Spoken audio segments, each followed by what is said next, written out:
بسم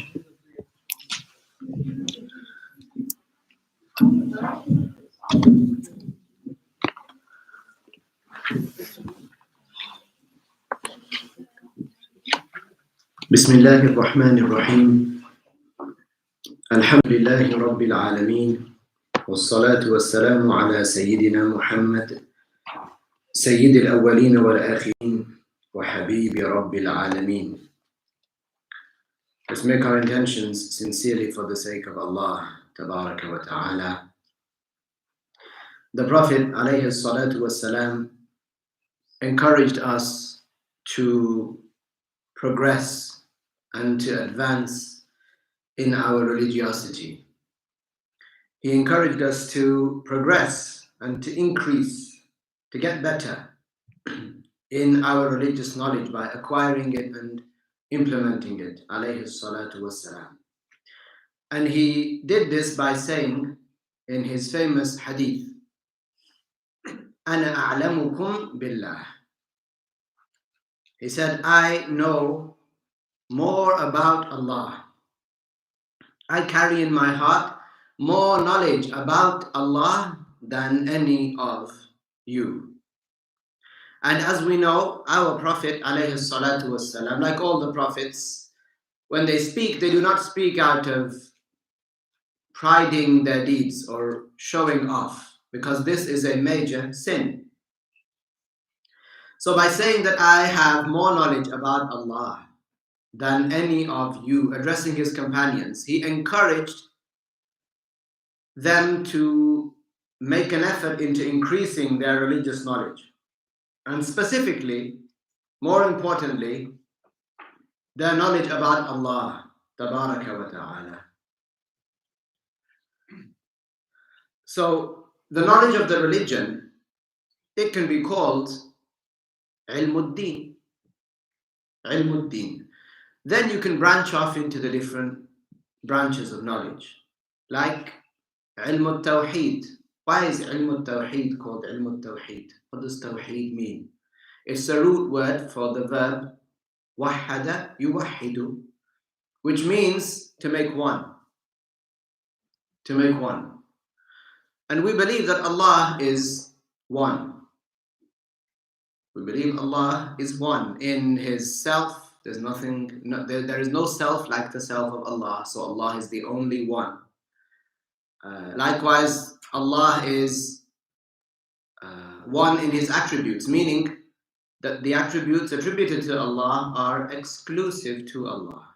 Only Allah is attributed with them. So He is one. And likewise, in His creating, only Allah can create. So Allah is one in His creating. So attributing these attributes to Allah and believing them about Allah, this is at-tawheed. We are making one. We, in our minds and according to our intellect and according to firstly the Quran and the Hadiths, we believe that Allah is wahid. So at-tawheed is to believe that Allah is wahid. So this knowledge is the knowledge about Allah Tabaraka wa Ta'ala. And then what follows that is the knowledge about the prophets and then what they brought. There is another knowledge now that we're going to discuss that includes many intellectual proofs being derived from the religious texts. Now what you have to understand is that most of the Salaf, and not all of the Salaf, most of the first 3 centuries, they were very reliant upon the Quran and the Hadith, as we are today, but I'll explain what I mean by that. They would answer straight from the Quran and the Hadith. If someone asked a question about prayer, they would say, قال رسول الله صلى الله عليه وسلم, such and such. If someone asked about a judgment in ruku' or sujud or inheritance, then they would say, I heard from such and such, that he heard from such and such, that the Messenger of Allah said, alayhi salatu wassalam, and in that would be the answer. Okay? So this was how most people used to do in the past, most people among the Salaf. Then later on, a new knowledge emerged, but this knowledge was not in fact new in the sense of where it was being taken from. It was being extracted from the Quran and extracted from the Hadiths. This knowledge, however, was new in the sense that it hadn't been presented in this way. And this was the knowledge that the scholars, the later Salaf, like Abu Hassan al-Ash'ari, Abu Mansur al-Maturidi, and others, used to refute misguided factions that were bringing about new innovations. Like, for example, saying that Allah is a body, or attributing attributes to Allah that would necessitate that He has a shape and size. So this type of thing didn't appear in the time of the companions, it appeared later. So the scholars needed to look at the religious texts additionally in a new way. So they believed in the original meanings of the texts of the Quran and the Hadiths, and then they extracted new proofs from them.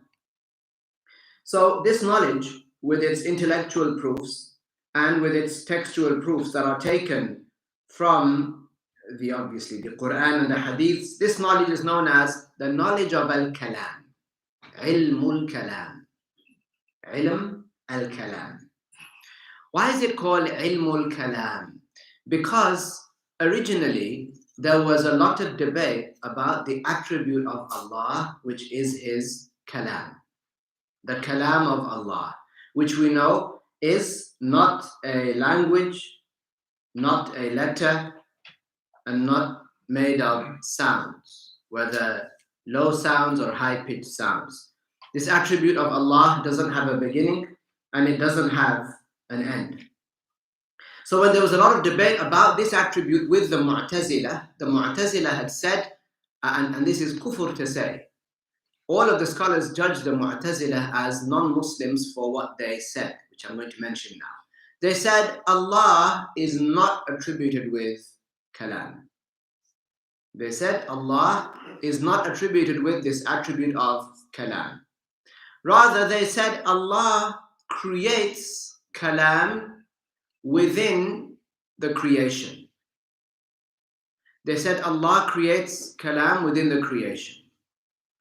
La ilaha illallah Muhammadur Rasulullah. As part of this, let's break it down. La ilaha illallah, first testification. Muhammadur Rasulullah, second testification. Part of La ilaha illallah, you will recall, is the statement ilah.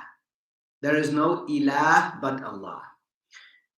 To be ilah, to be God, there are 13 attributes that one must be attributed with. One of these attributes is al-Kalam. Okay? So the Kalam of Allah, which you could call the speech of Allah, it is an attribute that is necessary for every single Muslim, for every single accountable person to know. Such that if one doesn't know about the Kalam of Allah in the correct way, that it's without a beginning, without an end, that it's not a language. Allah doesn't speak in a language. Okay? Allah doesn't speak in sounds. Allah's Kalam, His speech, is not made up of letters. Whoever doesn't know about Al-Kalam, and whoever doesn't know about the correct meaning of this attribute, then they would not be actually believing in the Godhood of Allah. Because we said, La ilaha illallah Muhammadur Rasulullah. La ilaha illallah, first testification. In it we have the term La ilaha illallah. There is no God but Allah. Whoever doesn't believe that Allah is attributed with Kalam in the way that Ahlul Sunnah, the Ash'aris and the Maturidis explained, such a person would be denying that Allah is Ilah. They'd be denying that Allah is God. And hence, this would be kufr. So there was a lot of debate around this.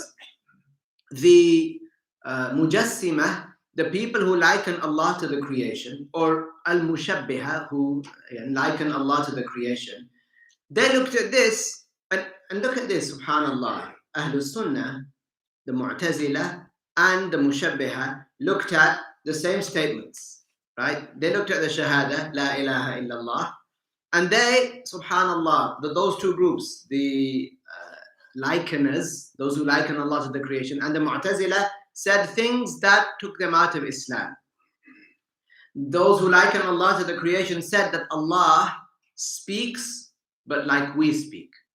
They said He speaks, and He speaks in Arabic. They said He speaks with sounds and letters.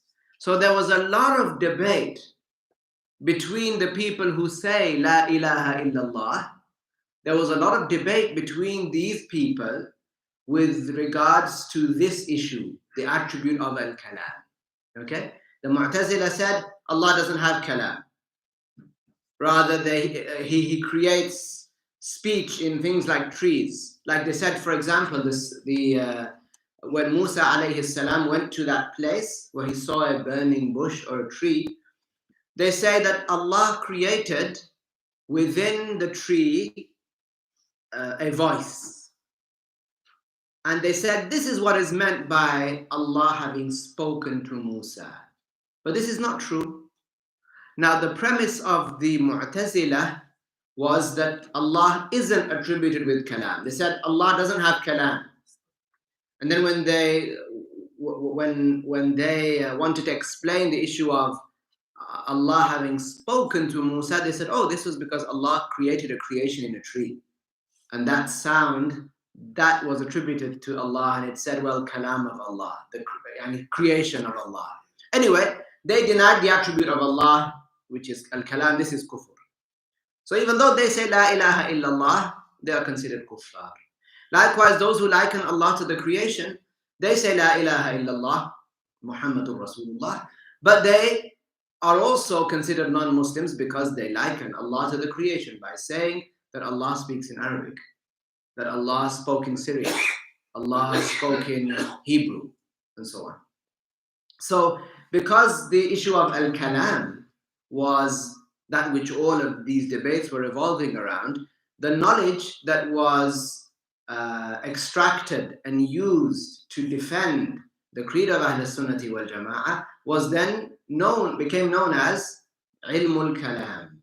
Even though there were other issues that were spoken about, there were many other issues that Ahl Sunnah defeated the Mu'tazila and those who liken Allah to the creation upon. But this was one of the most important issues because look, apparently those people who would claim to be min ahli la ilaha illallah, the people of la ilaha illallah, many people make that claim, right? Even the Qadiyaniyya say nahnu ahlu la ilaha illallah. They say we are the people of la ilaha illallah, right? So there were many issues that came up, and among the most important issues was the issue of al-kalam. What I was going to say was that apparently the Mu'tazila, they didn't say we deny the existence of Allah. Apparently, those who liken Allah to the creation didn't say we deny the existence of Allah. They didn't say that. They said we affirm the existence of Allah, but then they went astray in other matters. One of the matters which they most apparently and clearly went astray in was the issue of al-kalam. And there were many debates about this and many books written about this and many details given about this. That's why this particular knowledge was known as ilmul kalam. Min babi tasmiyati shay bi ahammi masailih, meaning that it's naming a knowledge by one of its most important components, or one of the most important cases discussed in that knowledge. So it's called ilmul kalam. Now, obviously, those people who are being warned against via this knowledge, they're going to say, oh, this is bid'ah. Obviously, they're going to say this knowledge, it is a knowledge that is an innovation, a bad innovation, and we cannot use ilmul kalam, and so on, subhanallah. So these are the details of ilmul kalam. Ilmul kalam, it is a way of extracting proofs to prove the existence of Allah Ta'ala through the Quran and through the hadiths and through the intellect. And this is upon the principles of the Muslims, because the philosophers also have this type of thinking. They organize their matters in a similar way. In a similar way. We're not going to go into it really, but so because of this, I'll give you another side of this. So the philosophers, obviously the Muslims don't agree with them, because the philosophers say many strange things and many kufr things also. Like they say that the universe has always existed, right? So we do not follow the philosophers in what they say. Now, the Muslim scholars like Abu al-Hasan al-Ash'ari and Abu Mansur al-Maturidi al-Baqillani and many others, when they put together this knowledge and organized it and taught its proofs, they did not do that on the basis, they did not do that on the principles of the philosophers, because the philosophers already had schools of thought that were thousands of years old. So the Muslims didn't look at their books and say, oh, we'll use that and we'll use that. No, they started from scratch. They started from scratch. But despite that, some of the scholars, when they looked at a branch of ilm al-kalam, which is called al-mantiq, which you could translate as logic or critical thinking. When some of the scholars looked at this, they said that this is haram, you can't study it. They said it's haram, you cannot study it. Scholars among Ahl Sunnah, they looked at that branch of ilm al-kalam. They didn't whitewash ilm al-kalam and say, oh, you can't do that. No.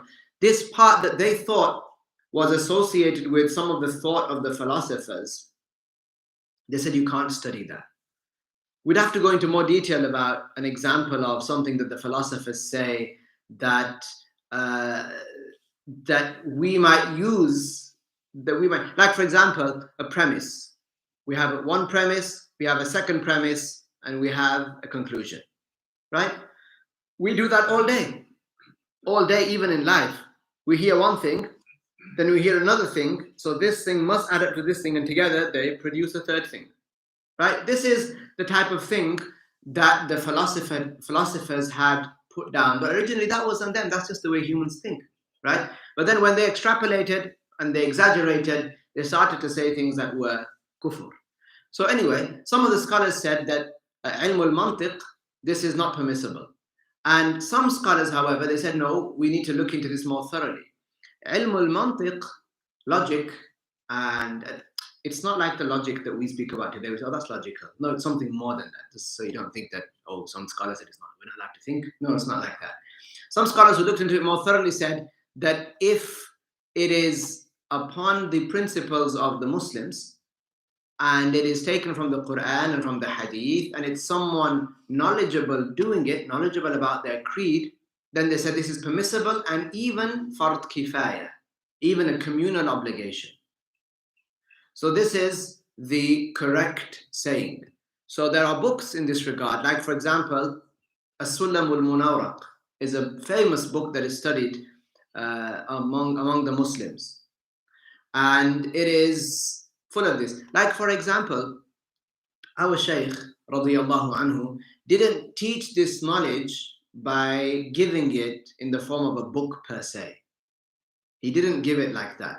But when you ask some of the people who are not students of the Shaykh, who are old teachers, who are sheikhs, who are scholars even, you'd say, from other countries, when they meet some of the students of the Shaykh, they will say that of course, your Shaykh taught you this knowledge of ilm al-mantiq, of logic, critical thinking, of how to refute and debate. And we say, no, we were never taught that. We were never taught that in a book per se. But in many of the proofs, like if you've been in the Sirat lessons and you've been hearing the different proofs that the scholars gave, they are full of this, of logic and using the intellect in accordance with the Quran and the Hadith. So through his books, our Shaykh radiallahu anhu taught us these principles without actually teaching a book. Now, not everybody can study one of those books, like the book that I mentioned. Not everybody can study it because of weakness. Because of weakness, and because they might not differentiate between something that is to be concluded and that is not to be concluded. So a person needs to be really well rooted in the Islamic creed first. So the philosophers, they have something also that is like this, but the reliance upon Ahl Sunnah, the reliance of Ahl Sunnah is not upon what the philosophers relied upon. The intellect has been given to people, and the intellect is something by which we can reach the truth. Now, just because a person has an intellect doesn't mean that they will reach the truth. Rather, this is a tool that is given to people, and if Allah facilitates and guides a person will use this tool, they will utilize it to reach the truth. People give the example of Albert Einstein, and they say that he was a genius, but he was an agnostic. He doubted about the existence of Allah. He used to say, well, I believe because if I don't, then the result is, he said, I believe because if I don't, and it ends up that there is a God, then I'll be in big trouble. Which means he's unsure. He's unsure, so he's going, according to him, to the safe side. Some people will say, well, why he was a very intelligent person, why didn't he work out? Why couldn't he work out that Allah exists and that he's attributed with these attributes and so on? Because Allah didn't enable him to use his intellect in the correct way. So just by having an intellect doesn't make a person guided. It makes a person intellectual, he's attributed with intellect. But that doesn't make a person guided. Rather, the one whom Allah guides to use the intellect in the correct way becomes guided. So if someone was to say that it's not being mentioned or conveyed to us in narrations from any of the companions that they taught this knowledge, and likewise, it's known that this knowledge, this type of knowledge, was brought out to the people after some time. So had this knowledge, someone might say, been important, then isn't it the case that the companions would have taught it? So the answer to that is that if someone says this statement, if they ask this question, and what they mean by that is that those companions didn't know about the attributes of Allah, and that they didn't know about the self of Allah, and that Allah is not like the creation, and that we can use miracles and mass witness transmission and seeing them with the 5 functional senses as a proof for something being correct with 100% certainty. If you think that they didn't have this knowledge, then this is a lie. Then this is a lie. And Abu Hanifa, he mentioned a similar answer to this and went further. He said that if someone was to ask, why is it that you talk about this knowledge when the Sahaba did not? He said, إنما مثلهم كأناس ليس بحضرتهم من يقاتلهم فلم يحتاجوا إلى إبراز السلاح. The example of the companions was an example of a people who did not have anybody opposing them. They didn't have anybody opposing them in the issues that came later. So they did not need to extract the weapons to fight those people off, even though they had them. They had them, but they didn't need to use them. But they had them. He said, وَمَثَلُنَا, and our example is كَأُنَاسٍ, of a people, بِحَضْرَتِهِمْ مَنْ يُقَاتِلُهُمْ, an example of a people who have an enemy, have an opposition, who actually are trying to attack us with things that they consider proofs. فَاحْتَاجُوا إِلَى إِبْرَازِ السِّلَاحِ. So we need to bring out those weapons now that the companions had but didn't use. What are those weapons? These proofs that we are talking about. These proofs that we are extracting from the Quran and the Hadith and from the intellect. And if somebody says, well, the companions, they didn't use words like al-jawhar. Remember al-jawhar? What is al-jawhar? Very good. The smallest particle, the non-divisible particle. So if someone says, well, the Sahaba didn't say al-jawhar, which is true, they didn't say al-jawhar with this meaning. Likewise, al-jaiz. It's not narrated, as far as I know, that they said al-jaiz meaning intellectually possible, or al-muhal, intellectually impossible, al-mumtani, also intellectually impossible, wal-hadath, something being created, wal-qidam, something being without a beginning. They didn't use these terms as is apparent, right?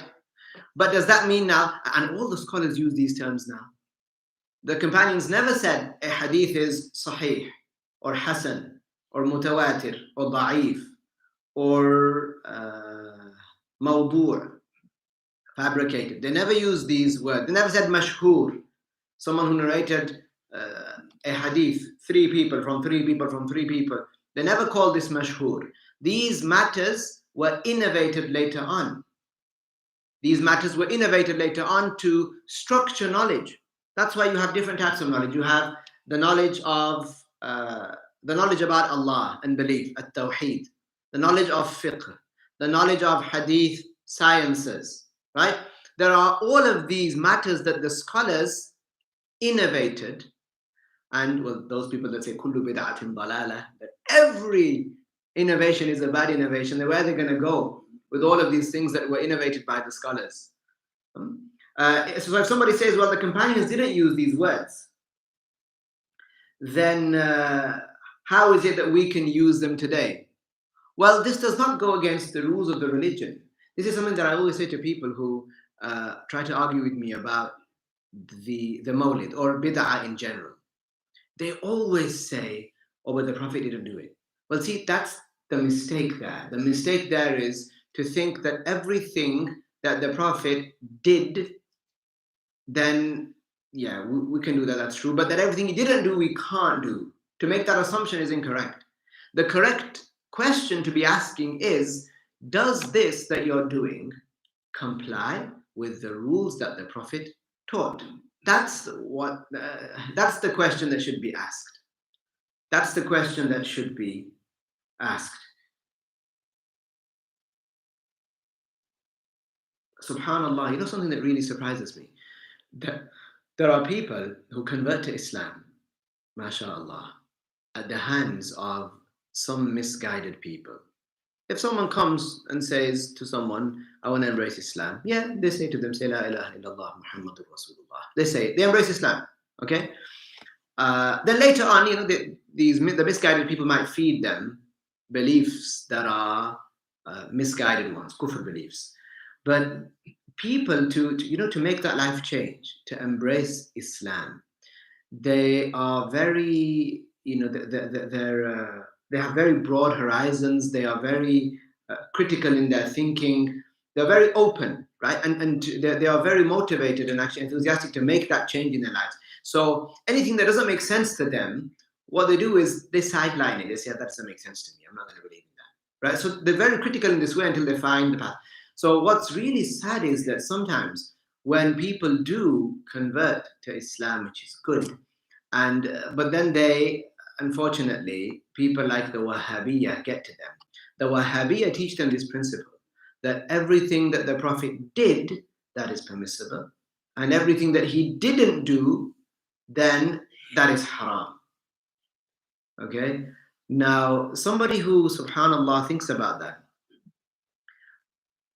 like a new Muslim, someone who thinks about that, you think to yourself, subhanAllah, where is their critical nature of them sieving out matters? Where's that gone?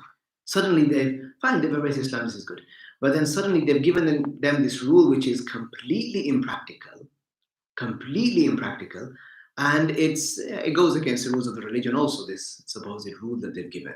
But where is their critical thinking then? Many people, unfortunately, you see going down this road. Many people, many converts going down this road and, getting trapped in these these traps that the Wahhabiyya set for them. Anyway, so the people of tafsir, the people of fiqh, the people of hadith, they all innovated terminology that is specific to them. And there is no problem with that. If it is said that Al-Bayhaqi narrated, and this is true, Al-Bayhaqi narrated with a sahih chain from Ibn Abbas radiyallahu anhuma. تفكروا في كل شيء. Think about everything. ولا تفكروا في ذات الله. And do not think about the self of Allah. Because Allah tabaraka wa ta'ala is not like us. Allah cannot be imagined. Allah doesn't have a shape or a size and so on. So someone might say, well, so we're not allowed to think about Allah. So why is it that you're extrapolating and mentioning all these proofs and you're extracting? Basically, they're saying, why are you using ilm al-kalam? So here the answer to this is that the prohibition is from likening Allah Ta'ala to the creation. This is why it is prohibited to try to imagine Allah, because Allah cannot be imagined. Allah is not like us. So this is the prohibition. This is why it was said, do not think about the self of Allah. So it is actually an obligation for or among the Muslims, this is a communal obligation, for there to be people who have learned the proofs according to the intellect. Because, like Al-Ghazali mentioned, that every masafat qasr, every prayer shortening distance, there should be a person, a scholar, who has the capability to refute the people of misguidance. And the people of misguidance, according to the Muslims, aren't just those that liken Allah to the creation, but they are atheists as well. They are Christians as well, Jews as well. So this person needs to have encompassed a lot of knowledge. And he needs to know the intellectual proofs also, because there will be people that say, we don't believe in the Quran, so give us an intellectual proof. So this person has to know these intellectual proofs too. I've seen people sometimes debating with people, and when they're asked questions like, why is this matter like this? And they'll say, well, it's in the Quran. Some people don't understand it. They don't accept the Quran. As strange as that might sound, they just don't understand. So those people don't become guided.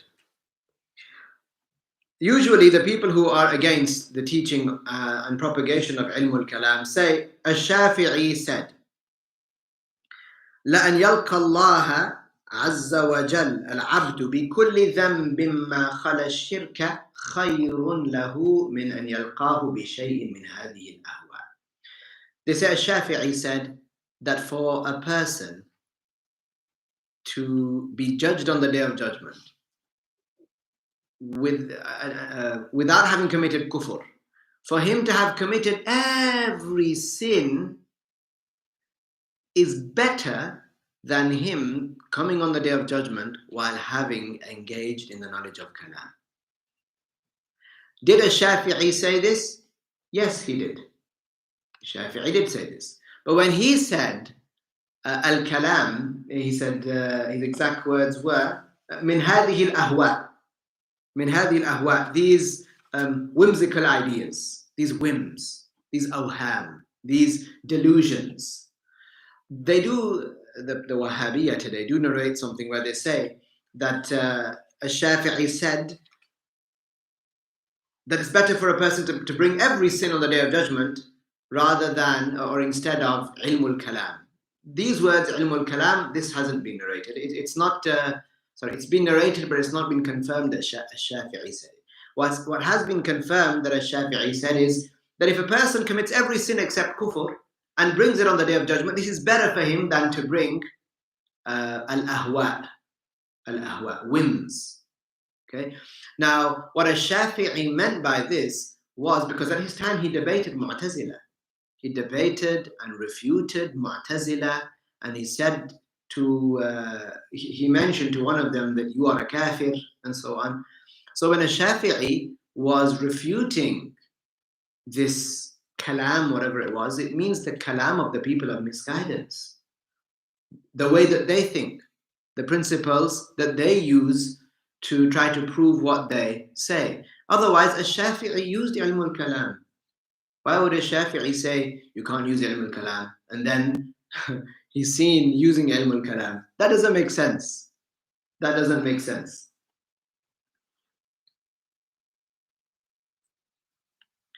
So if it said, well, some of the Salaf, they dispraise the knowledge of kalam, like is narrated by Ash-Sha'bi, and as is narrated by other people. It's narrated from Malik, Al-Qadi Abu Yusuf, who is the companion of Abu Hanifa, radiyallahu ta'ala anhu.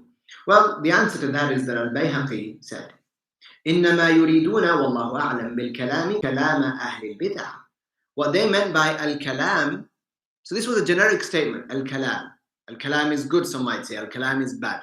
When the scholars of Islam who used kalam themselves, who used this type of knowledge, this weapon if you will, if they say kalam is bad, then rather than calling them hypocrites, doesn't it make sense to say that, no, what they meant was the kalam of the bad people, the kalam of the people of misguidance, like those who liken Allah to the creation.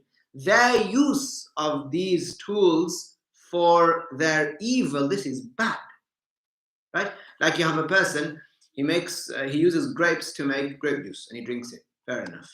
There's another person, he uses grapes and then he squishes them, crushes them, whatever, until it becomes wine. Yeah, we'd say that him using those grapes is bad. The other person using those grapes is good.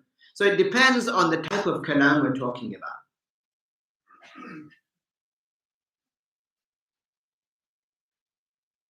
So the most important thing that you take away from today is that the knowledge of kalam is, actually no, let me ask you, what is the knowledge of kalam? I'll start with this side. What is the knowledge of kalam? I don't think you're here at the beginning though. Well, what is the knowledge of kalam? To me, it's basically the knowledge of Quran and Hadith. Okay, no, for what I've mentioned now. So let me start on this side. What is kalam? No, you can't put it into words. Yeah, sometimes it's there, it's in your mind, but you can't articulate it. Yes? All right, yeah. No, fine. I'm going to go to every person. Kalam, what is it? Before I get to you. Yes. But do you understand it? Would you be able to explain it?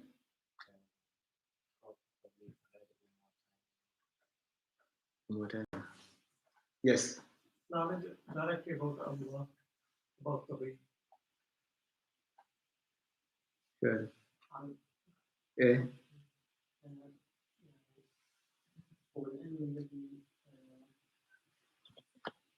مناقشة صفة الكلام لله أكثر موضوع مناقشته. Look, أنت تركز على علم الكلام، على الكلام صفة. علم الكلام is this, okay, maybe I didn't explain, okay? Maybe I didn't explain really. علم الكلام is, it's a knowledge. Yes, do we agree there? Do you understand? It's a knowledge. Okay. It is the knowledge, it is the knowledge by which we refute certain misguided people. Yes? Fine. This knowledge, where is it taken from? It's extracted from the Quran, it's extracted from the Hadiths, it's extracted from, it uses the intellect. Okay? So it's like, I'll give you an example. Okay. Imagine there's some trouble. I'm trying to give you just off the top of my head. Imagine there's some trouble in the town center, right? And we call we call the police, right? 7 or 8 cars show up, fine. They deal with things. Imagine though now on the second day there's a huge problem. The police can't deal with it right now, right?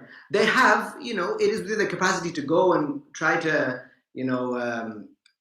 try to extinguish the fires and try to. So what do? We send the army. Okay, it gets to military grade. Okay, that's like what this knowledge is. The scholars, they wrote books based upon the Quran and the Hadith and the intellect to refute the big misguided sayings and innovations of misguided people. They call this knowledge ilmul kalam. Like, for example, I'll give you an example. Ibrahim alayhi salam, didn't he say, Hada Rabbi? Didn't he say to those people that were worshipping the things in the sky, this is my Lord? Meaning, this is not my Lord. Didn't he say that? Fine. Then he said, La uhibbul afilin. He said, I don't like, meaning I do not worship what changes, what sets, okay, which is like this star. So this is an example. So the scholars looked at this and the companions read this, right? And so on. So later scholars, they came still within the Salaf, they came and they said, look what Ibrahim actually did. He used an intellectual proof. Now this is ilmul kalam. They said he used an intellectual proof. He said, this is not my Lord. Fine. He said, this is not my Lord. Then he said, why? Why isn't it his Lord? His Lord? Because it sets. What does setting mean? Setting means it changes. Here. So now we're going deep into the knowledge of kalam. It changes, therefore it is in need. It is in need, so it cannot be attributed with godhood. This is ilmul kalam, right? Before, someone might look at that and say, Ibrahim said, La uhibbul afilin, alayhi salam. He said, this is not what I worship, and that's it. Right? Later on, the scholars came and they explained further why that is. They didn't deny what the companions had said. They didn't deny what was in the Quran. They built upon it and said, why? They used this intellectual proof. And then they said, well, Allah praised this intellectual proof when Allah revealed, وَتِلْكَ حُجَّتُنَا آتَيْنَاهَا إِبْرَاهِيمَ عَلَى قَوْمِهِ. Allah praised this proof that Ibrahim used, which was an intellectual proof. So this is what ilmul kalam is. It's like a weapon that we utilize to refute the people of misguidance, using the Quran, using the Hadith, and using the intellect. You might not even differentiate it from, for example, when we hear lessons and we teach, and we use this all the time. We use intellectual proofs all the time. Like we say, Allah exists without a place. He existed when there was no place. And then after creating the place, he still exists without a place. Why? Because had he moved into a place, supposedly, then he would have changed. And that's a sign of weakness and need. And God is not weak and God is not in need. That's an intellectual proof. That's ilmul kalam. That's ilmul kalam. I tell you what's not ilmul kalam. For example, does breaking wind invalidate your wudu? I say yes, because, for example, there's a hadith. That's not ilmul kalam. I just narrated to you. Does that make sense? Yeah? So, ilmul kalam is, I'll give you the definition again, but this time, بالعربية كمان. So, ilmul kalam, what is it? النظر أو الاستدلال بخلق الله تعالى لإثبات وجوده وصفاته الكمالية وبالنصوص الشرعية المستخرج منها البراهين وهو على قانون الإسلام لا على أصول الفلاسفة. علم الكلام, it is to look thoroughly into the religious proofs by affirming the existence, or rather, affirming the existence of Allah and His attributes by looking into what has been extracted from the religious texts. And this is upon the qanun, meaning the principles of al-Islamiyun, the Islamic principles, not upon the principles of the philosophers. So what might hit this home even more is that the Wahhabiyya say that you cannot use the intellect. They say when it comes to the attributes of Allah, you cannot use the intellect. So here we are using the intellect and saying, well, Allah it must exist without a place, and saying Allah is above, for example, physically would mean that he must be attributed with a shape and a size, and there must be a distance, and all of this is using the intellect. They'd say, no, you can't do that. Okay, in other words, they're saying you can't use ilm al-kalam. Now, why is it called ilm al-kalam? Why is it called kalam? Yeah, that's because one of the most important things that was spoken about in the beginning with regards to this was the attribute of Allah, al-kalam. So those are two different questions. If I ask you, why is ilm al-kalam named ilm al-kalam? Right, then that's one answer. And then if I ask you, well, what is ilm al-kalam? Then that's a different answer. You see that? Yeah? We didn't even get to the sisters yet, but inshallah, I'll ask the question soon. Okay? But why did you say it was called ilm al-kalam? Someone in the video will tell us. So the name ilm al-kalam, because at the time there was a debate between the attribute, the kalam of Allah. That's why it's called ilm al-kalam. Yeah, that's the name ilm al-kalam. But what is ilm al-kalam? No. I'm saying why was it called? Yeah. You understand? No, say it again. So which time are we talking about? I don't know. It's his question. It's his question. How do I know? That was the reason why was it called? Yeah, it was at the That time. was the main topic. It was in the Salaf because the main debate between the misguided factions at that time was about the attribute of Allah. All right, because of that one topic they were talking about, then now every time when the new judgments are derived from the Quran, Hadith, and the intellect, it's all called ilm al-kalam. What about if we're talking about people who liken Allah to the creation and they say that Allah is in a place? So we're not talking about kalam anymore. We're not talking about the attribute of Allah anymore, right? So is that still called ilm al-kalam according to what he's mentioned? If we extract proofs from the Quran and the Sunnah and the intellect about why Allah is not physically above, so is that also called ilm al-kalam? I thought there was something specific in the Quran. No, this is the question. Is that still called ilm al-kalam? I thought, I thought if it was already known, i.e. there's a specific hadith about it already, i.e. not a new judgment that's being derived, then that's not ilm al-kalam. That's No. Ilm al-kalam, okay. Ilm al-kalam is not deriving new judgments. The judgments are not new. The judgments are there. Allah is without a place. Allah is not like the creation. The judgments are known to the Muslims. It's how to get to them. It's how to prove them using the intellect. It's how to use the Quran and using the intellect also while looking at the verses of the Quran to reach that which we already know. That makes sense? Inshallah. Inshallah. So this is ilm al-kalam. You will hear people speaking a lot about ilm al-kalam. And ilm al-kalam is something that is praised. We do not dispraise ilm al-kalam. Those scholars that did dispraise ilm al-kalam, they were obviously referring to the use of the misguided factions of the Quran and the Hadith. So they misused the Quran and the Hadith according to their intellects, what made sense to them. They misused what they understood from the Quran and the Hadith. And so their ilm al-kalam is what is being dispraised. Their way of thinking is being dispraised because through it they reach the incorrect judgments. The Prophet ﷺ said, لا تزال طائفة من أمتي ظاهرين على الحق حتى تقوم الساعة. He said that there will always remain a group of people from my nation who are very apparently upon the truth until,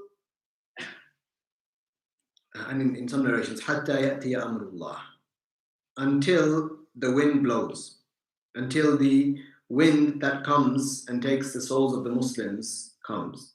Until that point in time, there will always be people upon the truth, which means that until that point, there will always be Muslims on the earth. There will always be Muslims upon the earth. Those who engaged in ilm al-kalam are many, in their hundreds.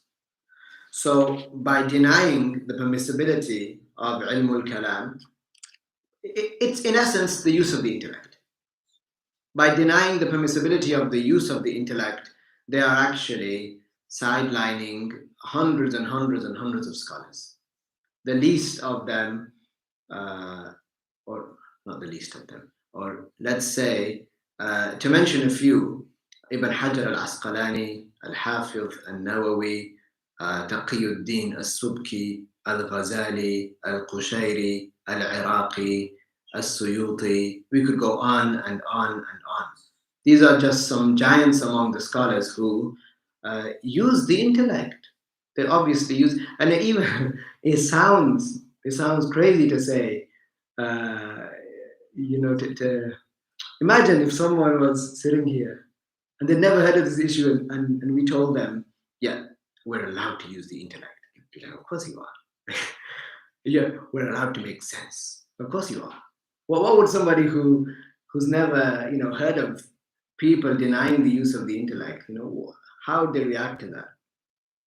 Strange, subhanAllah.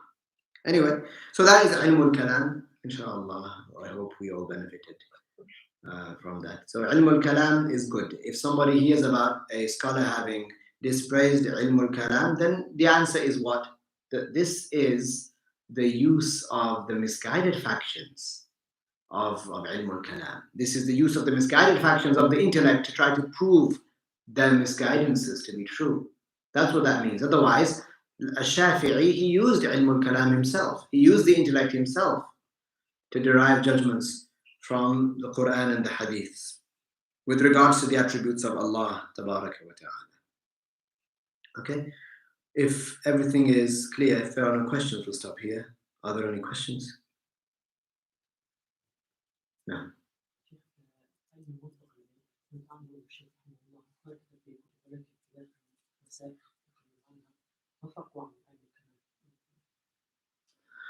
هو فيها قواعد، هم يذكرون قواعد. علم الكلام مثلا أنت درسته. So what's the difference between علم المنطق and علم الكلام? We have studied, for example, all of us, we've heard and we've studied and we've learned examples of the use of the intellect to prove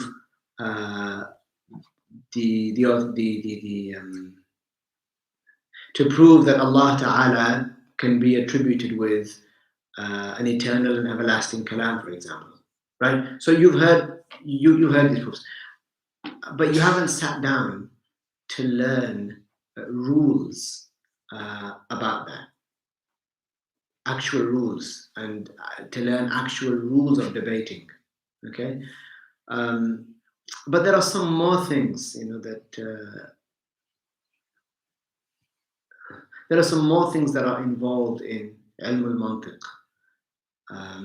That because of it, some scholars feared that, well, if people learn that, then they might, start thinking like the philosophers. So they said it's haram.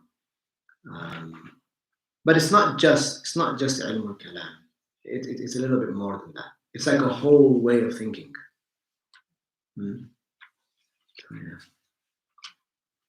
Okay. Should I ask again what ilm al-kalam is? You've heard it one more time now, haven't you? So, all right, don't worry. Inshallah. Okay, let's say La ilaha illallah and as-salah ala nabi. La ilaha illallah. La ilaha illallah. La ilaha illallah. Allahumma salli ala Sayyidina Muhammad wa ala alihi wa sahbihi wa sallim. اللهم صل على سيدنا محمد وعلى آله وصحبه وسلم. اللهم صل على سيدنا محمد وعلى آله وصحبه وسلم.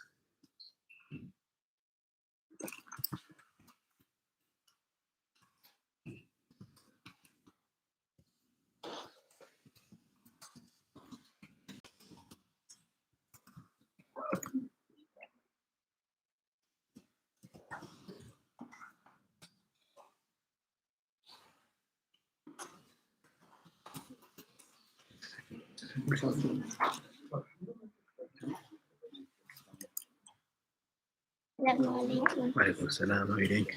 Good. Yeah, what's that? It's my mom's name. A number. Bye.